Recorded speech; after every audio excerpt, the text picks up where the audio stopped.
खुलुमबाय। दिनै 6 जानुवारियाव थुनलाइयारि हानजा खन्थाइ बिबारनि इउट्युब चेनेल खन्थाइ बिबारनि सेथि जोनोम सान।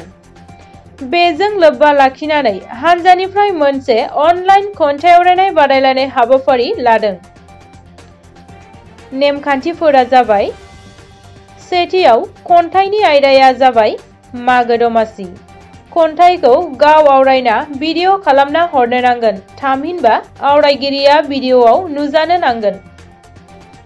नैथियाव सासेया दोंसेल' खन्थाइ आवरायना हरनो हागोन आरो खन्थाइया गाव सुजुनाय जानो नांगोन।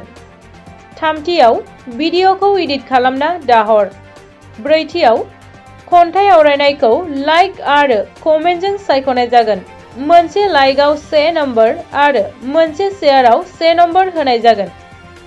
बाथियाव खन्थाइ आवरायनायखौ इउट्युबनि खन्थाइ बिबार चेनेलाव हगारनाय जागोन। दथियाव माननि बान्था महरै सेथिनो गांब्रै, नैथिनो गांथाम आरो थामथिनो गांनै बिजाब डाकनि जोहै दैथायहरगोन। स्निथियाव खन्थाइ आवरायनायनि भिडिअखौ बे 9101638654 वाट्सएप अनजिमायाव दैथायहरनो नांगोन। मुं आरो आबुं थंखौबो लिरफाना हरनो नांगोन। दाइनथियाव खन्थाइ आवरायनायनि भिडिअखौ फैगौ 15 जानुवारिसिम दैथायहरनो हागोन आरो भिडिअआ आब्रुथि गोनां जानो नांगोन।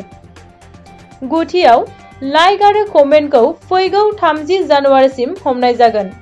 जिथियाव खन्थाइ आवरायनायनि भिडिअखौ फैगौ 16 जानुवारियाव खन्थाइ बिबार इउट्युब चेनेलाव हगारनाय जागोन।